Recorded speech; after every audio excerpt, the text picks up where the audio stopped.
반갑습니다. 오늘 말씀을 함께 나눌 수 있어서 감사한 마음이 큽니다. 오늘 말씀을 통해서 전하는 저나 듣는 여러분들이나 하나님이 주시는 은혜를 깊이 누리는 시간이 되었으면 좋겠습니다. 성경을 읽다 보면 가끔 우리를 당혹스럽게 만드는 말씀을 만날 때가 있습니다. 보다 정확히 말하면 우리의 마음을 불편하게 만드는 것입니다. 대표적인 예가 오늘 본문의 2절이 아닐까 싶습니다. 그 여자가 임신하여 아들을 낳으니 그가 잘생긴 것을 보고 석 달 동안 숨겼으나 잘생긴 것을 보고 어느 개그맨의 말처럼 외모만 중시하는 이 더러운 세상에 살면서 성경마저도 잘생긴 사람만 살리는구나, 못생겼으면 살리지 않았을 것인가, 이런 생각이 드는 게 사실입니다. 오늘 본문은 모세라는 사람의 출생에 대한 이야기입니다. 모세는 이스라엘 역사상 가장 위대한 지도자 중에 한 명입니다. 그래서 교회를 다니지 않는 사람도 모세가 어떤 사람인지는 잘 알고 있습니다. 그런데 모세는 태어나자마자 죽을 수밖에 없는 위기에 처하게 돼요. 그 당시에 이스라엘 사람들은 애굽 땅에 있었습니다. 근데 애굽 땅에 있었는데 애굽에 이스라엘 사람들 수가 막 늘어난 것을 보고 애굽 왕 바로가 이스라엘 사람들 핍박하기 시작합니다. 저대로 두면 안 되겠다, 핍박하기 시작해요. 그런데 핍박만 한 게 아니라 나중에는 남자아이가 태어나면 나일강에 던지라라고 이야기를 합니다. 이제 갓 태어난 어린아이를 나일강에 던지면 어떻게 되겠어요? 아이가 죽을 수밖에 없죠. 그래서 모세는 태어나자마자 죽을 수밖에 없는 운명에 처하게 돼요. 그런데 그 부모가 모세를 숨기고 보호하게 됩니다. 그 결과 나중에 모세가 훗날 정말 이스라엘 백성들을 애굽에서 탈출시켜서 출애굽을 하는 지도자로서 성장하게 되는 거죠. 그런데 이렇게 부모가 용기 있는 행동을 하게 됐는데 그 동기가 뭐예요? 모세가 잘생겼기 때문입니다. 좀 어려운 이야기죠. 저는 오늘 여러분과 함께 모세의 부모의 신앙에 대해서 좀 살펴봤으면 좋겠습니다. 그래서 모세의 부모가 어떻게 이렇게 용기 있는 행동을 할 수 있었을지, 또 우리는 어떻게 하면 모세의 부모처럼 하나님 앞에 쓰임받는 인생을 살 수 있을지에 대해서 몇 가지 이야기를 좀 나눠봤으면 좋겠습니다. 우리 먼저 1절 말씀 같이 한번 읽어보면 좋을 것 같은데요. 1절 말씀 같이 한번 읽어볼까요? 같이 읽도록 하겠습니다. 레위 가족 중 한 사람이 가서 레위 여자에게 장가들어. 이스라엘 백성들은 12개의 지파로 이루어져 있습니다. 레위는 그 중 한 지파예요. 그래서 오늘 본문의 말씀을 우리식으로 표현하면 어떨까요? 경상도 남자가 경상도 여자에게 장가들어, 혹은 김씨 남자가 김씨 여자와 결혼하여, 이 정도 될 것 같아요. 그래서인지 몰라도 오늘 본문을 읽으면서 한 남자가 한 여자에게 결혼했구나 라고 생각할 수 쉬워요. 그렇게 넘어가는 거죠. 사실 특별히 주목할 만한 이야기가 없으니까요. 그런데 성경을 자세히 읽다 보면 이것은 굉장히 이상한 표현임을 알 수가 있어요. 왜냐하면 구약 성경을 보다 보면 어떤 사람을 소개할 때, 특별히 중요한 인물을 소개할 때는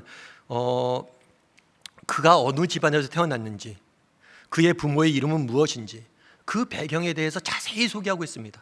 그래서 구약에 보면 족보가 많이 등장을 해요. 그런데 이상하게 모세의 부모에 대해 소개할 때는 이름도 소개하지 않고 그냥 경상도 사람이 경상도 여자에게 장가 들었다라고만 소개하고 있는 거예요. 특별히 오늘 우리가 읽은 책은 출애굽기라는 책이잖아요. 우리나라 말로는 출애굽기예요.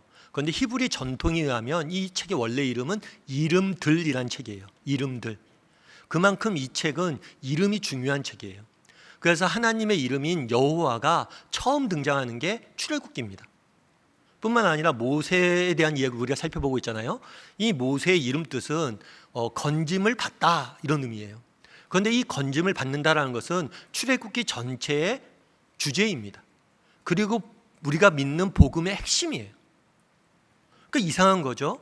이름들이라는 책에 이름이 굉장히 중요하고 강조되어 있는 책인데 모세 부모의 이름은 전혀 소개하지 않는 거예요. 그냥 넘어가는 거예요.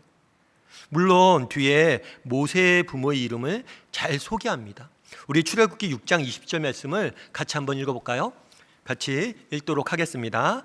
아므람은 그들의 아버지 누이 요게벳을 아내로 맞이하였고 그는 아론과 모세를 낳았으며 아므람의 나이는 137세였더라. 아므람, 아버지 이름이 아므람이거든요. 아므람은 하나님이 택하신 백성이란 뜻이에요. 그리고 어머님 이름이 요게벳이에요. 요게벳은 하나님이 영광을 받으시다라는 의미예요. 이름이 되게 멋있지 않아요? 저만 멋있게 느끼는 거죠, 지금요. 이름이 멋있어요. 이상한 거예요. 이름들이란 체계, 이름이 강조되어지는 체계, 이 멋진 이름을 갖고 있음에도 불구하고 뭐예요? 전혀 소개하지 않는 거예요. 그러면 왜 이렇게 소개하지 않고 그냥 경상도 사람이 경상도 여자에게 장가 들었다고 얘기할까요?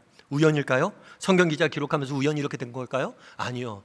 저는 이게 우연히 일어난 일이 아니라고 생각해요. 일부러 하나님께서 특별한 목적을 가지고 이름을 숨겼다라고 생각을 합니다. 그럼 하나님께서 왜 이름을 숨겼을까요? 이 이유를 알기 위해서는 이스라엘 백성들이 앞서 얘기했던 것처럼 지금 애굽에 와 있잖아요. 애굽에 왜 와 있는지를 좀 우리가 한번 고민해 봐야 돼요. 원래 이스라엘 백성들은 가나안 땅에 살았습니다. 가나안 땅에 살고 살았었는데 가나안 땅에 뭐가 들었냐면 흉년이 들었어요. 흉년이 들어서 먹을 것이 없으니까 먹을 것을 구하러 애굽으로 내려옵니다. 그런데 애굽에 딱 갔더니만 그때 그 당시 애굽의 총리가 누구였어요? 요셉이었어요. 그래서 요셉이 그 형들에게 먹을 것도 주고 이스라엘 사람들이 먹을 것도 주고 살 것도 정해줘서 애굽에 정착하게 된 거예요.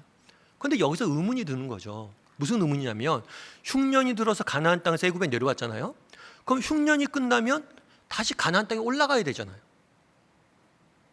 그렇지 않아요? 저만 이런 생각하는군요.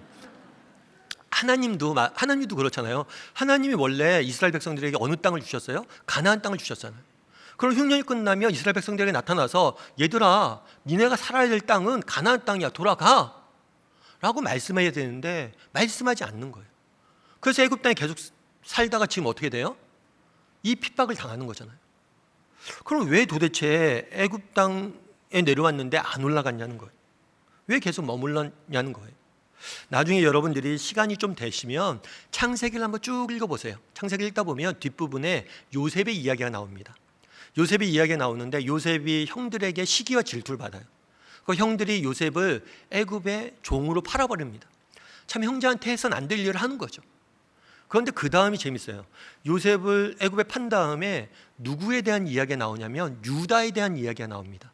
이 유다는 누구냐면 요셉의 형이고 에서의 야곱의 아들이에요. 그런데 이 유다는 영적인 장자로 알려져 있어요. 그러니까 성경에서 굉장히 중요한 인물이에요.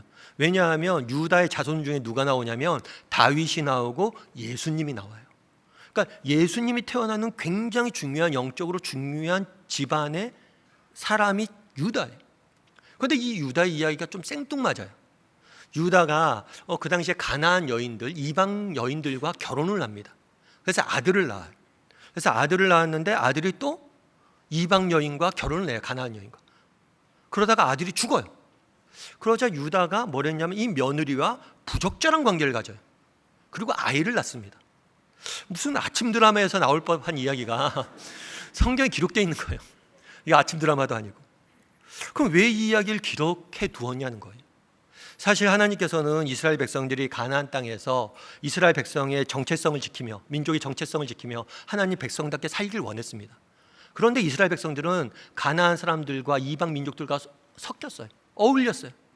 그러면서 민족의 정체성을 잃어버리고 가나안 사람들처럼 살게 된 거예요. 그 유다의 이야기는 이것을 단적으로 보여주신 거예요.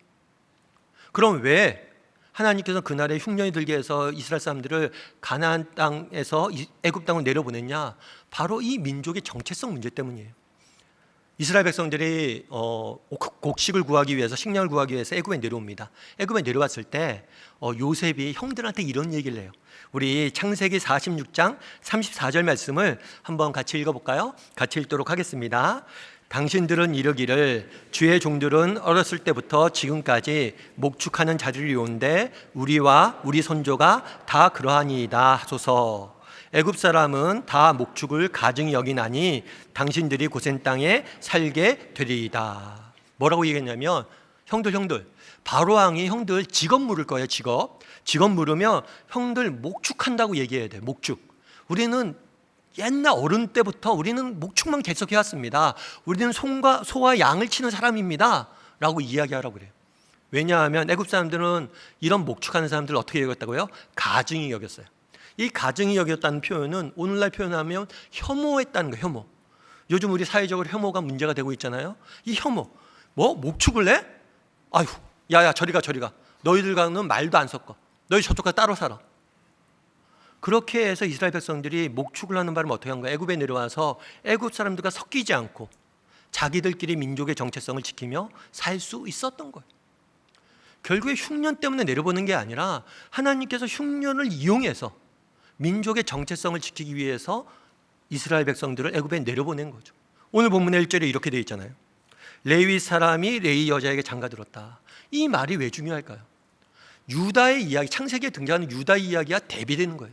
영적인 장자인 유다는 이방 민족들과 어울려 살았지만 이곳에 내려와서 정말 모세의 부모들은 민족의 정체성을 지키고 있었음을 보여주는 거예요. 여기서 그럼 알 수 있는 건 무엇일까요? 하나님이 찾으시는 사람은 어떤 사람이냐는 거예요. 하나님이 찾으시는 사람은 평범한 한 사람, 이름도 없이 빛도 없이 평범한 한 사람. 하지만 내가 서 있는 이곳에서, 가정에서, 일터에서, 교회에서, 사회에서 정말 믿는 자로서 정체성을 지키며 살아가려고 노력하는 한 사람, 그런 사람을 찾으신다는 거예요. 우리가 앞서 찬양도 했고 기도도 했던 것처럼 우리가 서 있는 이 자리에서 하나님을 예배하는 자를 찾는다는 거예요. 저는 지금 서울 강남구 일원동에서 다음교회라는 교회를 개척해서 섬기고 있습니다. 그런데 교회를 개척하기 전에는 옥하는 목사님을 모시고 사랑의 교회 국제제자훈련원에서 10년 넘게 사역을 했어요. 사실 옥하는 목사님은 많은 한국교회 목사님들과 또 성도님들이 사랑하고 존경하는 목사님이시죠. 그만큼 하나님 앞에 귀히 쓰임 받은 목사님이세요. 그런데 목사님께서 말년에 좀 건강이 안 좋으셔서 투병 생활을 좀 오래 하셨습니다. 그리고 마지막에는 중환자실에 입원도 하시고, 그래서 저희가 목사님을 위해서, 건강을 위해서 릴레이로 기도하고 계속해서 기도했어요. 그런데 안타깝게도 하나님께서 목사님을 불러 가셨습니다. 그래서 목사님이 돌아가신 날 아침에 저희에게 연락이 왔어요. 부교육자들한테. 목사님 돌아가셨습니다. 어느 병원으로 모여주십시오. 그래서 저희들이 다 모였어요. 외부에 목사님 돌아가신 거 알리기 전에 모여서 저희가 예배를 드리는데 옥하는 목사님 사모님께서 김영윤 사모님께서 이런 말씀하셨어요. 어떤 말씀하셨냐면, 옥 목사님이 이제 마지막에 투병 생활을 오래 하시다 보니까 사모님과 두 분이 같이 계실 때가 많았대요. 그런데 그때 한 얘기가 있대요. 어떤 얘기를 했냐면, 옥하는이라는 사람이 너무 과대평가돼서 큰일이다. 정말 하늘나라에 가면 받을 상급이 적을까 걱정이다. 정말 나보다 저 오지에서 한 사람을 붙잡고 이름도 없이 선교하는, 애쓰는 저 선교사님들이, 정말 교회 기둥 뒤에서 정말 교회를 위해서 이름도 없이 빛도 없이 기도하는 권사님, 집사님들이 나보다 받을 상급이 더 클까 걱정이다. 그게 너무 두렵다. 이 이야기를 하셨대요, 두 분이. 이거 누구한테 들으라고 한 얘기 아니에요. 누구라고 듣기 좋게 하려고 한 얘기가 아니에요. 두 분이 그냥 그 얘기를 하셨대요. 참 제가 그 얘기를 들으면서 참 여러 가지 생각이 들었어요. 무엇보다도 참 목사님이 저런 마음으로 사역을 하니까 하나님이 목사님 통해서 일하시는구나, 이런 생각을 하면서 다시 한번 목사님 존경하게 됐죠. 그런데 또 한 가지 든 생각이 있어요. 그게 맞다는 거예요. 하나님이 우리를 어떻게 판단하십니까? 애굽의 부하로 판단하지 않아요. 이 땅의 세상의 시각으로 판단하지 않아요. 네가 얼마나 큰 일을 했느냐, 어떤 지위에 있었느냐, 무엇을 행했느냐, 이런 것들을 판단하지 않는다는 거예요.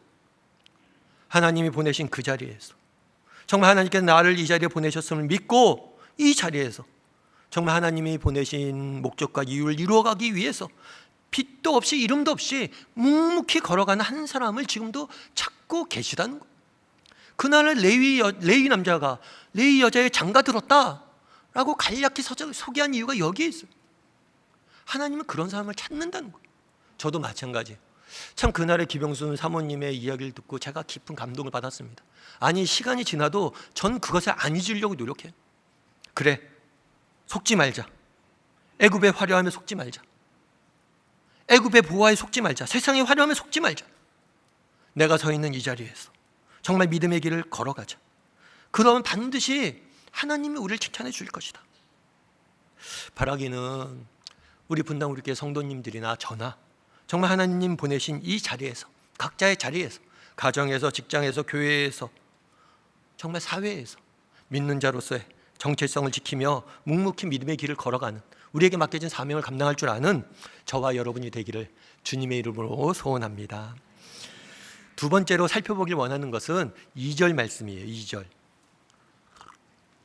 우리 2절 말씀을 같이 한번 읽어볼까요? 같이 읽도록 하겠습니다. 그 여자가 임신하여 아들을 낳으니 그가 잘생긴 것을 보고 석 달 동안 그를 숨겼으나. 바로 왕은 이스라엘 백성 중에서 남자아이가 태어나면 나일강에 던지라고 이야기합니다. 그런데 이 나일강에 던지는 사건에 대해서 우리가 이해하려면 고대 사회 풍습을 좀 알아야 돼요. 고대 사회에는 재판 중에 이런 재판이 있었어요. 어떤 재판이냐면 강이 쫙 흐르고 있잖아요. 강 정중앙에 죄인을 데려갑니다.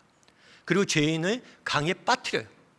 강에 빠뜨린 다음에 네가 무죄하다면 강의 신이 너를 살릴 것이고 네가 유죄하다면 강의 신이 너를 죽일 것이다. 그런 재판 방법이 있어요. 마찬가지예요. 그날의 나일강에 던지라고 한 이유는 뭐냐면 나일의 신의 판단에 맡기자는 거예요.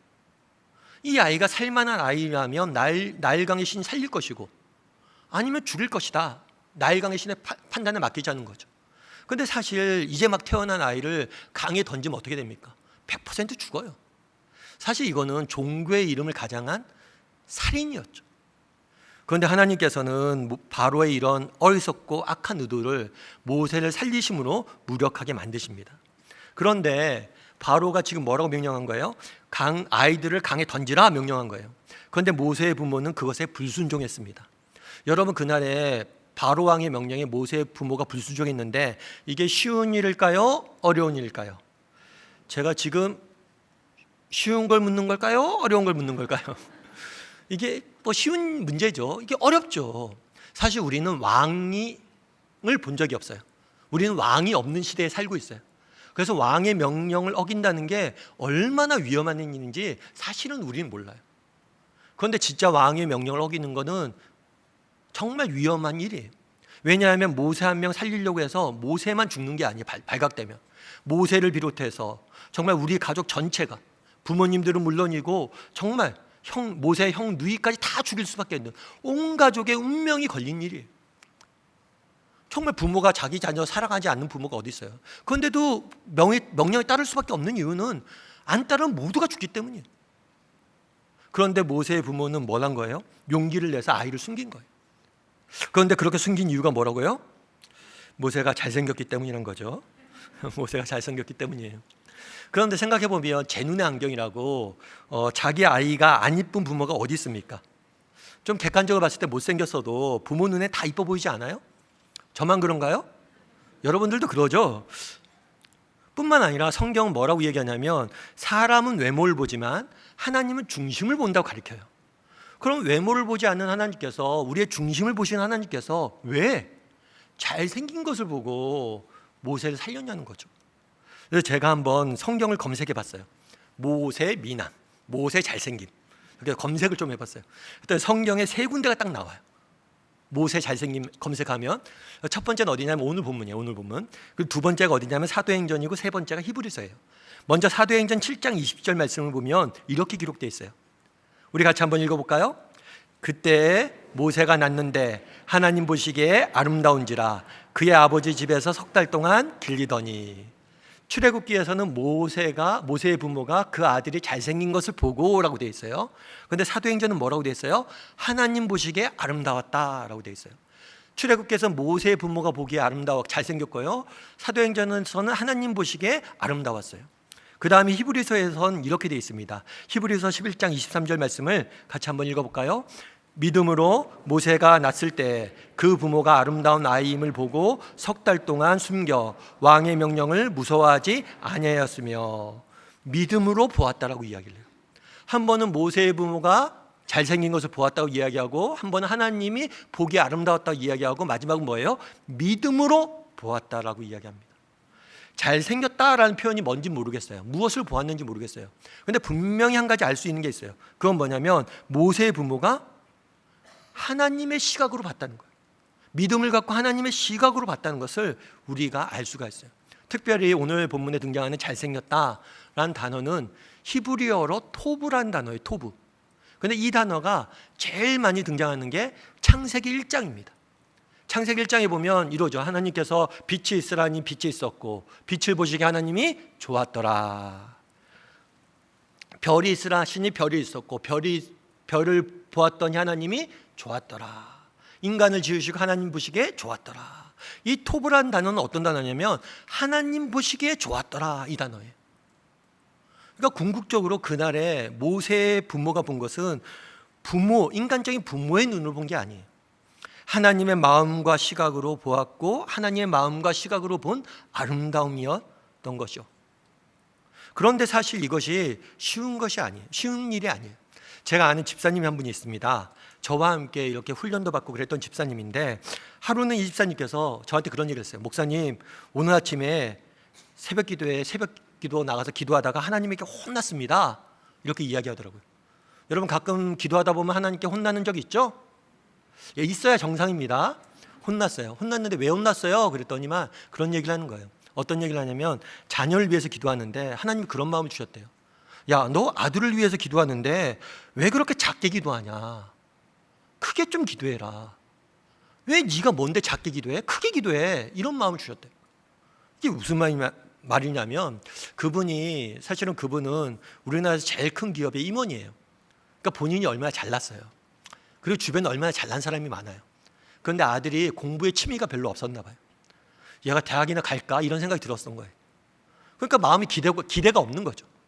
야, 얘 대학이나 갈 수 있을까? 이런 생각이 있고 마음이 기대가 없으니까 기도도 뭐예요? 잘 안 나오는 거예요. 작게 나오는 거예요. 그런데 하나님이 마음을 주신 거예요. 야, 걔는 네 아들이기 전에 내 아들이야. 내가 걔를 어떤 계획을 가지고, 어떤 목적을 가지고, 어떤 의도를 가지고 걔를 이 땅에 보냈는지, 걔를 향한 어떤 계획이 있는지 네가 뭘 안다고 네 생각에 판단해서 그렇게 작게 기도하냐고. 너 크게 기도해. 그렇게 얘기했다는 거야. 그런 마음을 주셨다는 거야. 제가 그 얘기를 듣고 되게 많이 공감이 됐어요. 여러분, 우리는 어떤 시각으로 우리 자신과 우리 주위 사람들을 바라봅니까? 정말 여러분, 하나님의 마음으로, 하나님의 시각으로 우리가 바라보고 있습니까? 혹시 세상적인 기준으로 바라보고 있지 않아요? 세상적인 기준, 직업, 나이, 경제적 능력, 외모, 학벌, 이런 것들로 한 사람을 보고 판단하고 있지 않냐는 거예요. 우리 자신도 그런 세상적인 기준으로 보고 판단하고 있지 않냐는 거예요. 왜 우리가 세상 속에 날아가면서 날마다 세상을 살면서 낙심망하고 절망하고 실망합니까? 세상적인 기준으로 우리를 바라보고 있기 때문 아니에요? 모세 역시 마찬가지예요. 모세가 훗날 80세 되었을 때 하나님께서 모세를 부르십니다. 야, 모세야, 안 되겠다. 너밖에 없다. 네가 가서 이스라엘 사람 좀 구원해내. 네가 가라. 그랬더니만 모세가 처음 했던 얘기가 뭐냐면, 하나님, 내가 누구이기에 바로에게 갑니까? 내가 누구이기에? 나는 80 먹은 노인입니다. 나는 양치는 것밖에 할 수 없습니다. 저는 게다가 말도 못합니다. 모세 역시 하나님의 부르심을 받는데 제일 먼저 넘어야 될 장벽이 뭐였냐면 자신을 바라보는 시각이었어요. 그 역시 세상적인 시각으로 자신을 바라봤던 거예요. 여러분, 우리의 존재는 세상 사람들이 말하는 돈이나 명예나 직업이나 학력이나 사회적 지위로 결정되는 게 아니에요. 우리의 존재는 하나님이 우리를 어떻게 보느냐로 결정되는 거예요. 여러분, 어떤 물건의 가치는 어떻게 결정이 될까요? 한 물건의 가치, 여기 물건이 있습니다. 이 물건의 가치는 이 물건을 내가 얻기 위해서 지불한 대가로 이 물건의 가치가 결정돼요. 내가 많은 걸 지불했으면 이 물건은 비싼 거죠. 그러면 하나님께서 우리를 위해서 어떤 대가를 지불하셨어요? 성경은 뭐라고 이야기합니까? 우리를 위해서 그 아들을 십자가에 내어주셨다라고 이야기합니다. 만약 우리가 보잘것없는 존재라면 하나님께서 왜 자기 아들을 우리를 위해서 십자가에 내어주세요? 정말 우리가 가치 없고 우리가 의미 없고 우리가 보잘것없고 우리에게 무엇인가 없다면 왜 예수님께서 십자가에 죽으십니까? 그리스도께서 십자가에 죽으신 이유는 무엇이에요? 우리가 그만큼 소중하다는 거예요. 너희가 그만큼 가치 있다는 거예요. 너희가 그만큼 존귀한 존재라는 거예요. 아니, 내가 너희에게 거는 기대가 있다는 거예요. 너희를 꼭 살려서 너희를 통해서 내가 하고 싶은 일이 있다는 거예요. 여러분, 그러면 우리는 이런 마음으로 우리 자신을 돌아보냐는 거예요. 박정원 씨라는 산악인이 계십니다. 이 사람 같은 경우에는 이제 산악인으로 많은 유명한 산들을 많이 정복하셨어요. 특별히 히말라야에 있는 촐라체봉을 등반했을 때 일이에요. 동료와 함께 가서 정상까지 잘 갔습니다. 성공적이었죠. 그런데 내려오다가 문제가 생겼어요. 어떤 문제가 생겼냐면 동료가 골짜기에 빠졌어요. 그런데 이 골짜기는 죽음의 골짜기로 알려진 골짜기예요. 실제로 20년 전에 이 사건이 일어나기 전에 20년 전에 동일한 장소에서 동일한 사건이 발생했어요. 그때는 세계적인 산악인이었던 라인홀트 메스너라는 사람이 경험한 거예요. 근데 이 사람도 동료가 빠졌어요. 그런데 동료를 구하지 못하고 자기 혼자 동료를 버리고 혼자 살아왔어요. 그런데 이 동료가 누구였냐면 친동생이었어요. 그만큼 이 골짜기는 한번 빠지면 못 살아나온대. 그런데 이 박정원 씨는 그 동료를 끝까지 구출해냈어요. 그래서 구출해서 살려온 거죠. 그래서 신문에 대서특필을 냈어요. 야, 위대한 사랑이다. 숭고한 사랑이다. 그런데 이 후배를 구출해내면서 어떤 일이 있었냐면 이 사람 구하려다가 시간이 많이 걸리잖아요. 눈길을 너무 헤매야 되잖아요. 그러다가 손발이 다 동상이 걸렸습니다. 그래서 손가락 8개를 다 잘라내야만 했어요. 발가락이 다 잘라졌어요. 이제 산악인으로서의 인생이 끝난 거예요. 평생 산만 탔어요. 산밖에 탈 줄 아는 게 없어요. 할 줄 아는 게 없어요. 그런데 더 이상 이제 산을 오를 수가 없게 된 거예요. 여러분이라면 어떻겠어요? 여러분 동료를 위해서 여러분 인생 걸겠습니까? 여러분 동료를 위해서 여러분이 이때까지 쌓아왔던 것, 여러분이 쌓아왔던 것, 이루었던 것, 모든 것을 포기할 수 있어요? 전 이 기사 읽고 이거 쉽지 않다 이런 생각이 들었어요. 그런데 우리 예수님께서 하나님께서 뭘 하신 거예요? 손가락 8개, 발가락 10개가 아니잖아. 그 아들의 목숨을 주셨잖아. 왜 목숨을 주셨습니까? 정말 우리가 그렇게 의미 없고 가치 없는 존재라면 우리를 위해서 그렇게 하셨겠냐는 거예요. 바라기는 정말 우리가 하나님의 마음으로 우리를 바라보고 우리 주변 사람들 바라봤으면 좋겠어요. 정말 하나님이 나를 어떤 마음으로 바라보고 계신지, 나를 얼마나 소중히 여기시는지, 나를 얼마나 존귀히 여기시는지, 나에 대한 어떤 기대를 갖고 계신지, 그리고 끝까지 얼마나 나를 포기하지 않으시는지 그 마음을 알았으면 좋겠어요. 저도 그래요. 자꾸만 세상에 살다 보면 세상의 시각이 이런 하나님의 마음을 못 보게 해요. 그래서 의도적으로 하나님의 마음을 보려고 합니다. 바라기는 우리 분당 우리 교회 성도 여러분들도 정말 하나님의 마음으로 보는 훈련들을 좀 했으면 좋겠어요. 하나님의 마음으로 볼 줄 아는 사람들이 되었으면 좋겠어요. 그랬을 때 정말 하나님의 마음으로 보고 이 험한 세상을 살아갈 줄 아는 저나 여러분이 되기를 주님의 이름으로 소원합니다. 마지막으로 우리 3절 한번 말씀을 같이 살펴봤으면 좋겠습니다. 우리 3절 말씀 같이 한번 읽어볼까요? 같이 읽도록 하겠습니다. 더 숨길 수 없게 되매 그를 위하여 갈대 상자를 가져다가 역청과 나무진을 칠하고 아기를 거기 담아 나일강가 갈대 사이에 두고. 3절은 이렇게 시작해요. 더 숨길 수 없게 되매. 아이를 모세의 부모가 숨기게 됩니다. 숨겨야지 결단해요.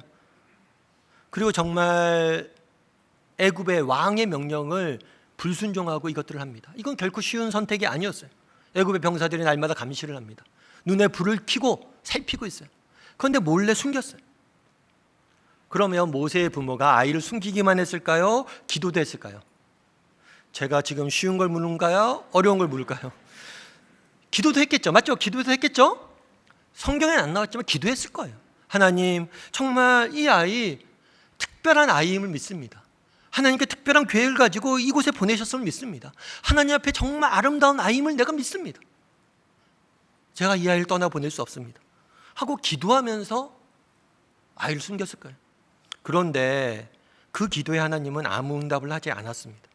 오히려 상황이 악화만 됐어요. 더 숨길 수 없는 상황까지 돼버린 거예요. 사실 여기 모여있는 우리 역시 이런 경험을 너무 자주 하죠. 연초가 됐습니다. 연초에 여러분들 기도 제목 있죠?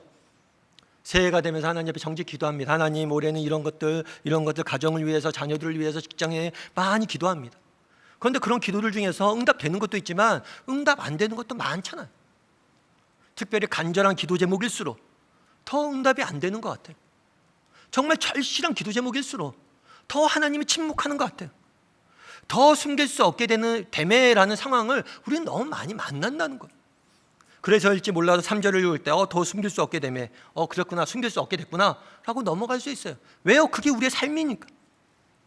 그런데 재밌는 것은 모세 부모의 반응이에요. 모세 부모는 지금 성경 뭐라고 해요? 더 숨길 수 없게 됐다, 게임 오버, 끝이에요. 그런데 모세의 부모는 뭘 하냐면 갈대 상자를 가져다가 역청과 진을 바릅니다. 그리고 갈대상자에 아이를 담아서 나일강에 띄워요. 그럼 왜 모세의 부부는 아이를 갈대상자에 담아서 나일강에 띄웠을까요? 아이가 이제 더 이상 숨길 수 없게 되고 이제 아이가 죽어야 되니까 아이에게 마지막 선물이라고, 그래도 작은 갈대상자라도 타고 가서 가라고, 아이를 정말 죽음으로 내모는 그런 심정으로 갈대상자를 만들어 띄웠을까요? 아니에요. 이 갈대상자를 띄우면서 뭐라고 했냐면 모세의 누이인 미리암한테 지켜보라고 그래요. 야야야, 얘야, 네가 가서 한번 지켜봐라. 왜 지켜보라고 했겠어요? 믿음이 있었기 때문이에요. 어떤 믿음이 있었어요? 하나님의 선하심에 대한 믿음이 있었기 때문이에요. 정말 우리 하나님은 선하시다. 정말 이렇게 우리 아이를 보낼 수 없어. 이렇게 가는 건 하나님 뜻이 아닐까요? 하나님 뭔가 내가 다 알 수 없지만 지금 더 숨길 수 없는 상황이 됐고 내가 도저히 진짜 뭐 어떻게 할 수 있는 것이 없지만 분명히 하나님께서는 계획이 있을 거야. 우리 하나님은 선하시고 계획이 있을 거야. 그럼 믿음을 가지고 뭘 한 거예요? 아이를 떠나 보낸 거예요. 제가 아는 집사님 한 분이 계십니다. 이 집사님 같은 경우에는 어려서부터 신앙생활을 굉장히 열심히 하셨어요. 부모님들도 예수님 잘 믿고. 그러니까 이 아이들도, 이 집사님도 중고등부 때 학생회 임원도 하고 열심히 신앙생활을 했어요. 그런데 안타깝게도 고3 때 아버지 사업이 망했어요. 망한 정도가 아니라 완전히 망했어요. 그러다 보니까 집도 팔리게 되고, 그 집사님이 그런 얘기 하더라고요. 차 앞딱지 아세요, 여러분? 차 앞딱지? 차 앞딱지를 드라마에서만 봤는데 우리 집에 그게 붙어 있더라고요. 그러니까 완전히 망한 거예요. 그러다 어떻게 해요? 할 수 없이 고3인데 공부는 계속 해야죠. 그래서 고시원에 가서 생활하면서 학교 다니고 공부하고, 그래서 시험을 쳤어요. 그런데 안타깝게도 시험에 떨어졌습니다. 그도 그렇겠죠. 정말 집중해서 열심히 공부해도 될까 말까인데 집안이 풍지박산이 나고 정말 고시원에 생활하는데 잘 안 되죠. 그래서 재수를 합니다. 재수를 할 때 우리 때는 그런 아르바이트가 있었어요. 어떤 아르바이트가 있었냐면 딱새라고, 이렇게 학원에서 이렇게 수업 시간에 칠판을 닦는 사람이 있어요. 칠판 닦고 청소하는 사람이 있어요. 이렇게 칠판 닦아주면 뭘 하냐면 수업을 공짜로 듣게 해요. 이런 아르바이트를 한 거예요. 돈이 없으니까. 아르바이트 하면서 고시원 생활하면서 열심히 공부해서 재수를 했어요. 그의 대학에 붙었을까요? 안 붙었을까요? 떨어졌어요. 인생은 드라마가 아니잖아요. 그래서 이제 삼수를 합니다. 삼수를 해서 또 공부를 해요. 그런데 상황은 변하지 않아요. 또 아르바이트 하면서 열심히 합니다. 그래도 2년 했고 이제 3년 하니까 올해는 좀 더 나아질 거야, 이런 기대를 가지고 기도하면서 열심히 했어요. 삼수해서 됐을까요? 안 됐을까요? 네, 떨어졌어요. 인생은 드라마가 아닙니다. 그런데 이렇게 떨어져서 이제 어떡하나 이러고 있는데 어머님이 원서를 하나 갖고 오더래요. 어떤 원서를 갖고 왔냐면 전문대학 원서를 갖고 온 거예요. 전문대학 원서를 갖고 와서 얘야, 여기 너 가라. 그런데 여기 이 대학은 내가 한 번도 갈 생각도 안 해봤고 관심도 없고 그랬던 곳이에요. 저 안 가요. 에이, 그래도 가 해서 하도 부탁을 해서 부모님 말씀 듣고 그곳에 갔어요. 특별히 그 대학, 전문대학의 광고 홍보학과를 갔는데 자기가 가보니까 선생님들도 너무 좋고 친구들도 너무 좋고 무엇보다도 공부가 너무 재밌대요. 야, 광고가 이렇게 재밌구나. 그래서 공부에 좀 잘 맞았대요, 자기한테. 그래서 공부도 굉장히 잘하고 광고 홍보학과 다니면서 무슨 입상대회 같은 데 하면 상도 받고, 그렇게 굉장히 공부도 잘하고 잘했어요. 그런데 문제는 이제 대학교 졸업반 때예요. 졸업반 때 이제 졸업하려고 그러니까 그런 생각이 든 거죠. 어떤 생각이 들었을까요? 우리나라 사회가 학력사회잖아요. 학벌이 중요하잖아요. 근데 나는 내가 아무리 공부를 잘해도 학벌이 이렇게 안 좋은데 내가 취직할 데가 있을까? 고민이 됐어요. 그런데 그때 재밌었던 게 뭐냐면 그 집사님이 이제 취업할 때쯤에 어떤 일이 있었냐면 우리나라에서 제일 큰 기업 중에 하나인 S모 기업에서 학력 파견을 했어요. 이제 우리는 학력을 보지 않고 뽑습니다, 이렇게 이야기한 거예요. 광고를 한 거예요. 그리고 이 S모 기업의 계열사인 CH모 광고 대행사가 있어요. 죄송합니다, 약자만 써서. 아무튼 꽤 큰 광고 대행사예요. 제일 큰 광고 대행사예요. 그래서 그게 원서를 냈어요. 됐을까요? 안 됐을까요? 예, 이번엔 됐어요. 인생이 가끔은 드라마예요. 그래서 그 집사님이 그런 얘기를 하더라고요, 저한테. 목사님, 저는 하나님의 선하심을 믿는다고. 왜냐하면 자기가 고3 때 집이 망했을 때 하나님 원망 너무 많이 했대. 하나님 어떻게 이럴 수가 있냐고. 저희 어머님이 어떻게 신앙생활 했는지 알고 내가 얼마나 열심히 믿음 갖고 있는지 알지 않냐고. 그런데 왜 우리 집이 망하게 두셨냐고. 아니, 망하는 건 좋다고. 망할 수도 있으니까. 그런데 왜 하필이면 이때냐고. 1년만 늦춰서 망하면 내가 대학교 가서 아르바이트라서 내가 학교 갈 수 있는데 왜 망하게 해서 정말 공부도 못하게 하고 재수삼수하고 이 고생을 하게 하냐고. 너무 원망이 많았다는 거예요. 그런데 자기는 사실은 고3 때 공부할 때 광고 홍보학과가 있는지도 몰랐고, 그런데 하나님께 나를 삼수하게 하시고 이과에 보내게 하시고 또 내가 졸업할 때쯤 되는 사회적으로 그런 변화의 물결들을 일으키셔서 모든 것이 다 맞아떨어졌다는 거예요. 그러면서 이야기하는 거예요. 전 하나님의 선하심을 믿는다고. 참 제가 은혜가 됐어요. 여러분, 우리는 때로는 살다 보면 더 숨길 수 없게 되는 상황들이 만나게 됩니다. 그런데 그때라도 우리가 기억할 것이 있어요. 그건 뭐예요? 하나님의 선하심이에요.